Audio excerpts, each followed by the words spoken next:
Polarisation ಇದೆ. Muslims ನಮ್ಗೆ vote ಹಾಕಿಲ್ಲ, ಮುರ್ಷಿದಾಬಾದು, ಮಾಲ್ಡಾ, 24 ಪರಗಣ ನಾವು ಬರೋಂಗಿಲ್ಲ ಅಂತ ಓಪನ್ ಆಗಿ ಹೇಳ್ತಾ ಇದ್ದಾರೆ. So polarization is 100% there.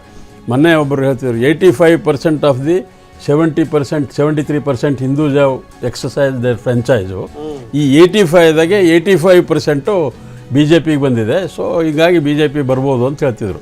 I think that may ಏನ್ ಬೇಕಾಗುತ್ತೆ. ಯಾಕಂದ್ರೆ ಬಾಂಗ್ಲಾದಲ್ಲಿ ಮಮತಾ ಬ್ಯಾನರ್ಜಿಗೆ ಎಷ್ಟರ ಮಟ್ಟಿಗೆ ನಂಬಿಕೆ ಇತ್ತು ಅಂತಂದ್ರೆ ಅವ್ರದ್ದು ಇತ್ತೀಚಿನ ಘೋಷಣೆ ಏನು ಗೊತ್ತಾ ಮಲ್ತೇಶ್, ತುಂಬಾ ಚೆನ್ನಾಗಿದೆ. ಬಾಂಗ್ಲಾ ನಿಜರ್ ಮೇಕೆ ಛೇ ಅಂದ್ರೆ ಬಂಗಾಳ ತನ್ನ ನಿಜವಾದ ಮಗಳನ್ನ ಕೈ ಬಿಡಲ್ಲ ಅಂತ. ನಿಜವಾದ ಮಗಳನ್ನ ಬಂಗಾಳ ಕೈ ಬಿಟ್ಟಾಗಿದೆ. ಸೊ ಇದು ಸಂಗತಿ ಅವರು ಬಿಜೆಪಿಯ ಬಾಕಿ ಸರ್. ನಾವೇನು ಬಂದು ಸಾಯಂಕಾಲ ಅಧಿಕಾರ ಸ್ವೀಕಾರ ಮಾಡ್ತಾರಂತ ನಾವೇನು ಹೇಳಿಲ್ಲ.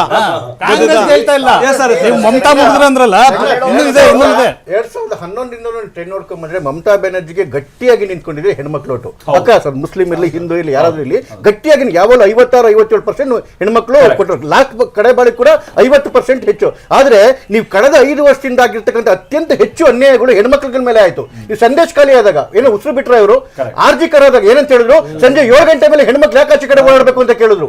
ಇದು ಅಲ್ಲಿ ಎಲ್ರಿಗೂ ಭಯ ಶುರು ಆಗ್ಬಿಡ್ತು. ಅದ್ರ ಜೊತೆಗೆ ನೀವು ಒಳ್ಳೊಳ್ಳೆ ಸ್ಕೀಮ್ಗಳು ಕೊಟ್ಟಿದ್ರು, ಅದಕ್ಕೋಸ್ಕರ ಹೆಣ್ಮಕ್ಳು ಹೋಗ್ತಿರೋ ಅಂತ ಕೆಲವು ಹೇಳಿದ್ರು ಕೂಡ ನಿಮ್ಗೆ ಸ್ವಾತಂತ್ರ್ಯ ಇಲ್ಲ. ಒಬ್ಬ ಮುಖ್ಯಮಂತ್ರಿ 7 ಗಂಟೆ ಇಡೀ ದೇಶದಲ್ಲಿ ರಾಜಕೀಯವಾಗಿ ಮುಖ್ಯಮಂತ್ರಿಗಳೇ ಹಿಂಗ್ ಅಂದ್ಬಿಟ್ರೆ 7 ಗಂಟೆ ಮೇಲೆ ಓಡಾಡಬಹುದು ಹೆಣ್ಮಕ್ಳು ಸ್ಥಿತಿ. ಅದ್ರ ಮೋದಿ ಅವರು ಏನ್ ಹೇಳಿದ್ರು, ರಾತ್ರಿ 1ವರೆಗೂ ಕೂಡ ಹೆಣ್ಮಕ್ಳು ಓಡಾಡಬಹುದು ಬಿಜೆಪಿ ಸರ್ಕಾರದಲ್ಲಿ ಅಂತೇಳಿ. ಇದು ನಿಜವಾಗ್ಲೂ ಹೆಣ್ಮಕ್ಳಿಗೆ ಕ್ಯಾಚ್ ಆಯ್ತು.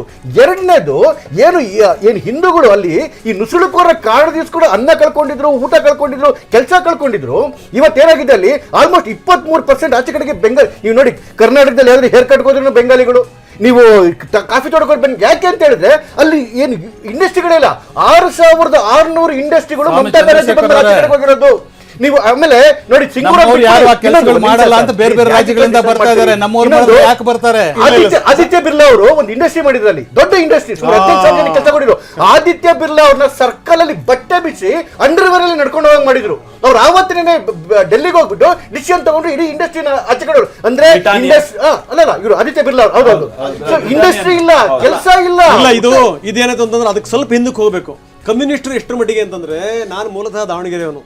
ದಾವಣಗೆರೆನಲ್ಲಿ ಎಲ್ಲಿ ನೋಡೋದ್ರಲ್ಲಿ ಜವಳಿ ಕಾರ್ಖಾನೆಗಳಿದ್ವು. ಅಲ್ಲಿ ಹೆಂಗಪ್ಪ ಅಂತಂದ್ರೆ ಬರೋದು, ಕೆಲಸ ಇಲ್ಲ, ಬಗ್ಸಿಲ್ಲ, ಬರೀ ಪ್ರತಿಭಟನೆ ಮಾಡೋದು, ಭಾರತ್ ಜೆಂಡಾ ಜಿಂದಾಬಾದ್, ಈ ಬರೀ ಘೋಷಣೆಗಳು. ಅದು ಬಿಟ್ರೆ ಹೆಂಗ್ ಗೊತ್ತಾ, ಅದು ಬಿಟ್ರೆ ಕೇಳಿ ಸರ್, ಹೇಳ್ತೀನಿ ನಾನು. ಯಾಕೆಂತಂದ್ರೆ ನೀವು ಅದೇ ಈಗ ಕಮ್ಯುನಿಸ್ಟರು ಚೀನನ ಫಾಲೋ ಮಾಡ್ಬೇಕು ಅನ್ನೋ ಲೆಕ್ಕದಲ್ಲಿ ಕೆಲಸ ಕಾರ್ಯಗಳನ್ನು ಮಾಡುವಂಥ ವಿಚಾರಕ್ಕೆ ಸಂಬಂಧಪಟ್ಟಂಗೆ.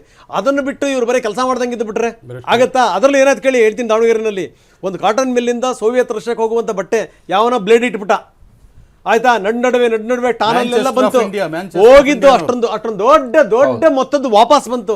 ಅವತ್ತೇ ನಿರ್ಧಾರ ಮಾಡಿದ್ರು ಸಹವಾಸ ಬೇಡ ಇವ್ರ ಜೊತೆಗೆ ಅಂತ. ಅದೇ ಆಗಿದ್ದು ಬೆಂಗಾಲದಲ್ಲಿ ಆಗಿದ್ದೇನು ಅಂತಂದ್ರೆ ಹಿಂಗೆ ಕೂತ್ಕೊಂಡು ತಿನ್ನೋ ಅಂಥದ್ದೊಂದು ರೂಢಿ ಮಾಡಿಸ್ಬಿಟ್ರು. ಅದಾದ್ಮೇಲೆ ಇಂತ ಮಮತಾ ಬ್ಯಾನರ್ಜಿ ಅದನ್ನೆಲ್ಲದನ್ನು ಸರಿ ಮಾಡ್ಬೇಕು ತಾನೆ. ಯಾವ ಫ್ಯಾಕ್ಟ್ರಿಗಳು ಕೂಡ ಬರಲಿಲ್ಲ.